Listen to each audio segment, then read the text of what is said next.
इस फिल्म की कहानी बहुत ही मिस्टीरियस है, जिसमें सेक्स भी है और धोखा भी है, इसीलिए एक बार इस फिल्म को आपको जरूर देखना चाहिए। फिल्म की शुरुआत में हमें इंडिया स्टॉकर नाम की एक लड़की को दिखाया जाता है, जो एक तरफ देखते हुए कहती है कि ये फूल अपना रंग डिसाइड नहीं कर सकते, इसी तरह हम भी डिसाइड नहीं कर सकते कि हमें बड़े होकर क्या बनना है। इसी के साथ फिल्म फ्लैशबैक में चली जाती है, जहां इंडिया स्टॉकर नाम की लड़की अपने घर के बगीचे में खेल रही थी। खेलते खेलते वह एक छोटे से पेड़ पर चढ़ जाती है। उस पेड़ पर एक छोटा सा गिफ्ट रखा होता है। असल में ये उसी के लिए था। आज उसका 18वां जन्मदिन था। जब वह गिफ्ट खोलकर देखती है तो उसमें एक चाबी थी। इंडिया को उसके पापा हर साल जन्मदिन पर एक जोड़ी जूते देते थे, लेकिन आज ये चाबी देखकर वह परेशान हो जाती है कि आखिर ये किस चीज की चाबी है। अगले दिन उसकी माँ एवलिन को फोन पर पता चलता है कि उसके हस्बैंड रिचर्ड एक एक्सीडेंट में मारे गए हैं। इंडिया ये सुनकर बहुत ज्यादा दुखी हो जाती है, क्योंकि वह अपनी माँ से ज्यादा अपने पापा के करीब थी। रिचर्ड की प्रार्थना सभा में दूर खड़े एक आदमी को दिखाया जाता है। अगले दिन एक आदमी उनके घर आता है और इंडिया को कहता है कि वो उसका अंकल है। चार्ली नाम का वह आदमी अपने आप को रिचर्ड का छोटा भाई बताता है। इंडिया को उसके बारे में बिल्कुल भी पता नहीं होता। इंडिया की माँ उसे बताती है कि ये अक्सर बाहर ही घूमते रहते थे। चार्ली कहता है कि अगले कुछ दिन वह यही रहने वाला है। एल्विन को चार्ली से कोई समस्या नहीं थी, लेकिन इंडिया को चार्ली कुछ ठीक नहीं लगता था। वह सोचती थी कि चार्ली आज ही क्यों आया है। चार्ली ऐसा दिखाता है कि जैसे वो इंडिया को बहुत अच्छी तरह जानता है। वह अक्सर उसके आसपास रहने की कोशिश करता है, लेकिन इंडिया उसे दूर भागती रहती है। उनके घर की मेड मैवलिक चार्ली को देखकर हैरान हो जाती है। चार्ली की नजर इंडिया पर ही थी और वह बात करते करते उसके कमरे तक आ जाती है। अगले दिन इंडिया चार्ली को मैवलिक से बात करते हुए देखती है। मैवलिक कहती है कि मैंने तुम्हारे लिए क्या कुछ नहीं किया, तुम्हें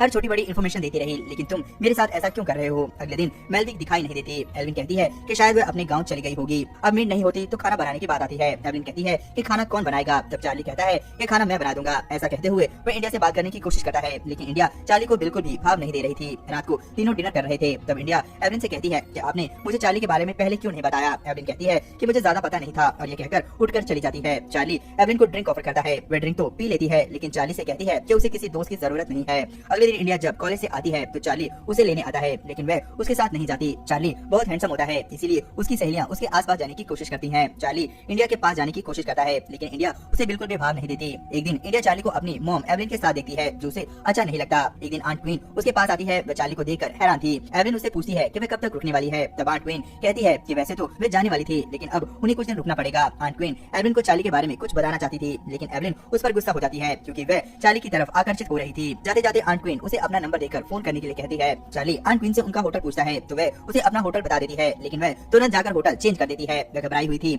उन्हें चार्ली के बारे में कुछ खास पता नहीं था। आंट क्वीन को रात को नींद नहीं आती। वह अपना मोबाइल भी भूलकर कहीं रख देती है। इधर रात को एवलिन तैयार होकर चार्ली के कमरे में आती है, लेकिन वह अपने कमरे में नहीं होता। रात को घर का फोन बजता है। असल में ये फोन आंट क्वीन के बूथ पर जाकर किया गया था। वह इंडिया से बात करना चाहती थी, लेकिन कोई भी फोन पिक नहीं करता है। चार्ली बूथ पर जाकर आंट क्वीन को मार देता है। इधर इंडिया को शक होता है और वह चार्ली का बैग देखती है, जिसमें इंडिया को अपना गिफ्ट बॉक्स मिलता है, जो अक्सर उसके पापा भेजा करते थे। घर के एक साइड में पड़े बड़े फ्रीजर में इंडिया की मेड की बॉडी मिलती है। उसे चार्ली पर और भी ज्यादा शक हो जाता है। अगले दिन फिर से चार्ली इंडिया को रिसीव करने उसके कॉलेज जाता है। इंडिया उसके साथ ना जाकर दूसरे रास्ते से घर चली जाती है, जहाँ कुछ लड़के उसे परेशान करते हैं। एक लड़का चार्ली और उसकी मदर एवलिन के बारे में बातें करता है। वह कहता है कि उनके बीच अफेयर है। इंडिया गुस्से में उसे पेंसिल मार देती है। तभी एक लड़का आकर उन लड़कों को भगा देता है। इसके बाद हम देखते हैं कि इंडिया घर आकर पियानो बजाती है। चार्ली भी उसके पास आकर बैठ जाता है। चार्ली भी पियानो बजाने लगता है। पियानो बजाते बजाते चार्ली इंडिया को टच करता है। इंडिया को भी उसे टच करने में कुछ अजीब सा होने लगता है। अचानक से चार्ली उसे छोड़कर चला जाता है। रात को इंडिया देखती है कि चार्ली और एवलिन डांस करते हुए क्लोज आने लगते हैं। ये देखकर वह गुस्से से बाहर की तरफ चली जाती है। चार्ली भी इंडिया को बाहर आते देख लेता है। चार्ली को मौका मिल जाता है। चार्ली उसके पीछे जाता है और उसे रेस्टोरेंट चलने के लिए कहता है, लेकिन इंडिया उसे अपने घर के गार्डन में लेकर जाती है, जहाँ वे दोनों एक दूसरे के करीब आते हुए किस करने लगते हैं। किस करते हुए इंडिया चार्ली को काट लेती है। चार्ली को बुरा नहीं लगता और वह ज्यादा अग्रेसिव होकर उससे जबरदस्ती करने लगता है। तभी उसके अंकल हीप उधर आ जाते हैं और उसे रोकने की कोशिश करते हैं। चार्ली उन्हें मारकर उसी गार्डन में दफना देता है।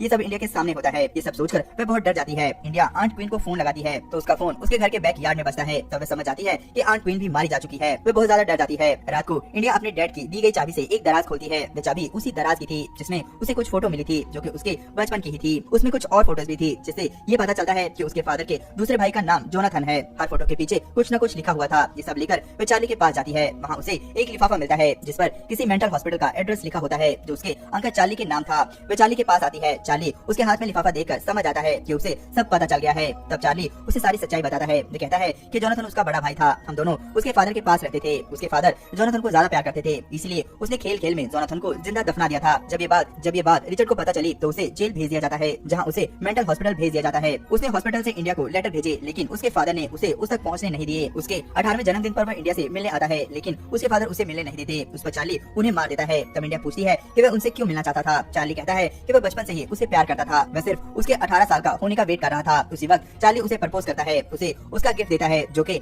हाई हील सैंडल होती है। तब इंडिया को पता चलता है कि उसे हर साल जूते उसके फादर नहीं बल्कि चार्ली भेजा करता था। तभी वहाँ पुलिस आ जाती है और वेब के बारे में पूछती है। इंडिया उसे बचा लेती है। चार्ली न्यूयॉर्क शिफ्ट होने के लिए कहता है। इंडिया रेडी हो जाती है, वे दोनों क्लोज आ जाते हैं, जिसे एवलिन देख लेती है। ये देखकर एवलिन गुस्से में आ जाती है और बहुत कुछ जलाने लगती है। इधर चार्ली और इंडिया न्यूयॉर्क जाने की तैयारी कर रहे होते हैं। एवलिन रेडी होकर चार्ली को अपने पास बुलाती है। एवलिन चार्ली से कहती है कि उसे पता है कि रिचर्ड का एक्सीडेंट नहीं हुआ था बल्कि खून हुआ था, और ये किसने किया था ये भी उसे पता है। वे कहती है कि इंडिया मेरी बेटी है, उससे दूर रहो, उसे जाने दो। तब वह एवलिन को सेड्यूस करते हुए उसकी बेल्ट से उसका गला दबाकर उसे मारने की कोशिश करता है। उसी वक्त इंडिया अपने फादर की गन लेकर आती है और चार्ली को शूट कर देती है। इंडिया चार्ली को मारकर सभी के साथ घर के बैकयार्ड में दफना देती है। उसके बाद वे चार्ली की कार लेकर तेजी से जा रही थी। रास्ते में ओवर स्पीड करके एक पुलिस वाला उसे रोकता है। इंडिया उसे बातों में लेकर उसकी आंखों में कैंची मार देती है और पीछा करके उसे भी गन से शूट कर देती है। यही फिल्म का स्टार्टिंग सीन होता है। उसी के साथ ये फिल्म खत्म हो जाती है।